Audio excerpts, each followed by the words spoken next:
Ini sama season lalu by 3 beda menggolkannya Persib gitu. Saya angkanya nggak tahu, tapi saya tahu bedanya hanya 3 gol antara zamannya Cio sama zamannya Enrico. Apakah lini depannya Persib Bandung ini yang utama mesti dirombak, Bung Yuki, untuk season ke depan? Karena banyak orang bilang kurang yakin sama Andri. 11 gol. Ya kalau targetnya mau Asia ya iya. Kalau targetnya mau bicara di Asia iya, harus ada upgrading di lini depan.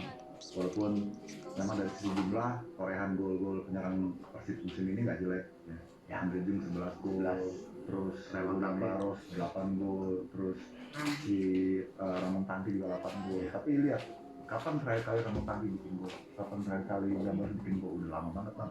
Dan di saat yang dibutuhkan, saat momen penting, ketika melawan Persija misalnya, ketika melawan Bayangkara misalnya, ketika Persib mengalami kebuntuan lawan Dewa, lawan Arema, mereka nggak ada, mereka nggak muncul gitu. Itulah yang jadi titik kritikal penggemar ya, bahwa penyerang Persib itu walaupun dari jumlah gol cukup baik, tapi di saat dibutuhkan tuh mereka nggak ada, mereka nggak muncul, malah second linernya yang muncul, kayak Barba, Cesar, Beckham, ada Malis, Berginho, pelan-pelan naik gitu. Makanya saya bilang tadi kalau musim depan bicara di Asia, which is nggak bicara di Asia pun juga menurut saya harus ada upgrading striker gitu. Andre Jung bagus, tapi kalau untuk level yang lebih tinggi tuh dia terlalu flamboyan, terlalu stylish. Dia finisher murni dia. Ramon Tani bagus secara postur fisikal ya, tapi banyak peluang-peluang muda dia nggak bisa bikin gol. Kayak gitu bang. Nah itu tim sebesar Persib harusnya punya predator yang ganas gitu loh, yang levelnya kayak DDS gitu, setengah peluang jadi gol gitu. Cuma kan DDS nggak bisa existing terus karena umurnya kan nggak muda lagi. Ciro kan juga sama kan, udah 37, 38. Oh 35 ya. Jadi udah sesuai dengan kebutuhan buat musim depan. Makanya cari yang selevel mereka tapi grade-nya yang memang masih istilahnya masih prime lah, masa prime gitu ya. Ya contohnya di Borneo ya. Masa utama mereka misalnya Peralta, di dimensi untuk Peralta. Itu bisa juga tuh ya kalau mau ditambahin gitu buat Persib musim depan, itu sangat mungkin melengkapi kebutuhan yang ada di depan gitu. Ya. Henry jangan tersinggung ya maksudnya ya. Iya, memang itu juga aku akuin Om. Kalau untuk BRI Super League aja kita susah untuk mendulang gol gitu, apalagi buat Asia kan. Logikanya begitu. Memang di lini depan itu juga kan sebelum pertandingan Persija itu kan kita tahu Coach Bojan itu udah kritik juga tuh lini depannya dia bilang memang dari segi permainan kurang di depan. Itu udah sadar itu Coach Bojan, dan pasti mungkin tahap pertama nanti di jendela transfer itu pasti bakal dievaluasi sih sama manajemen sama Bojan. Cuman Pak Umuh bilang juga kan udah ada beberapa yang masuk rumor-rumor lah Om. Tanggapan dari Pak Umuh itu kan bilangnya nanti belum saatnya ngomongin rumor, nanti tunggu Coach Bojan juga perpanjangnya apa kontraknya bagaimana. Itu kan dari Pak Umuh begitu. Berarti kan memang udah ada sinyal akan dievaluasi itu Om, lini depan itu. Karena banyak yang menurut saya pembelian Persib di putaran kedua tuh banyak yang useless gitu. Iya, apalagi Kastel Om. Kastel itu gagal si itu pembelian. Levin Kurzawa juga kan. Ya kalau Levin kita udah tahu lah itu yang membuat marketing gitu. Tapi kalau Kastel itu buat aku pembelian yang paling zong dan sia-sia gitu. Yang diharapkan Kastel itu bisa ngelapis di ACL, enggak juga di liga, enggak juga gitu. Berapa kali sih? Iya. Nah, sorry itu sih maksudnya. Makanya emang itu aku akuin pembelian Kastel itu pembelian yang kurang nggak berhasil. Nggak berhasil, nggak efektif. Sedikit kita review sedikit game tadi, sedikit aja, nggak usah panjang-panjang ya, hasilnya karena 0-0 gitu. Ada apa itu sebenarnya ya?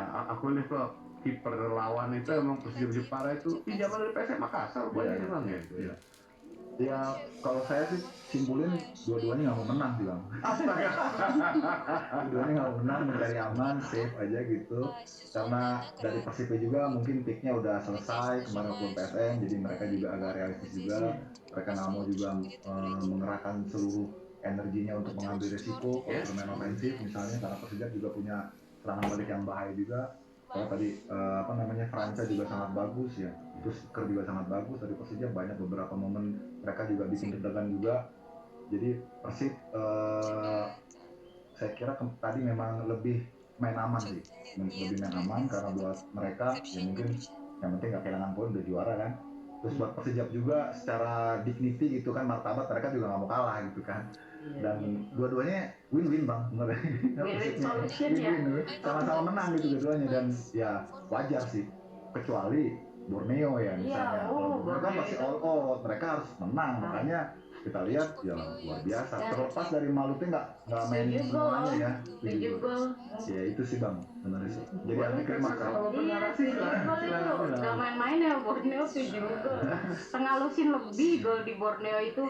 Malut kayak udah nggak ada perlawanan, 8 pemain intinya nggak dibawa, DDS nggak ada, Ciro nggak ada, Tiron nggak ada. Ya mungkin Malut udah mikir liburan ya. Liburan aja lah gitu kan, kasih pelapisnya untuk lawan Borneo ya. Tapi mungkin klimaksnya aku setuju sama Bung Yoko, klimaksnya itu udah lawan PSM sih. Ya, Klimaks itu. Dan PSM itu yang di bridging tadi saya bilang, saya nyari sebenarnya Bu Yogi memang benar 30 tahun nggak pernah menang di sarangnya PSM atau kan? Saya bingung nggak kebenaran itu karena mundurinnya, aduh gimana saya nyarinya ya. Tapi minimal 10 tahun emang belum pernah ya menang di. Saya nggak tahu persis ya kalau tentang sejarah pertemuan mereka, tapi buat saya sih nggak jadi penting karena pertemuan itu ataupun sejarah pertemuan itu sebenarnya cuma bumbu-bumbu lah, bumbu penyedap ya. Karena kan situasi yang dihadapi dulu sama sekarang beda, timnya dulu sama sekarang beda, sepak bola dulu sama sekarang beda gitu. Jadi kalaupun kebetulan misalnya nggak pernah menang gitu, misalnya kebetulan ya itu mah karena kebetulan yang berulang aja gitu. Jadi mungkin buat Persib nggak terlalu gimana-gimana ya. Kan orang lihat ujung ya, ending gitu.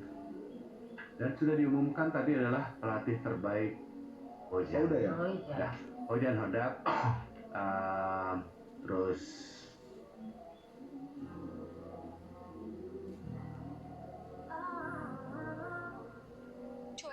Ну вот зашла. У тебя 2 подписчика там. Ничего тебе. Вот это. Это бал тратить постоянно.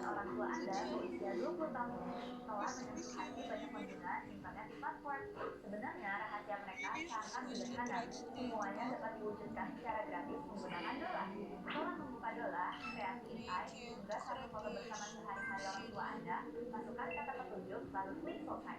Lihat, foto yang awalnya penuh dengan jejak waktu, hanya dengan satu klik menjadi penampilan paling mudah dan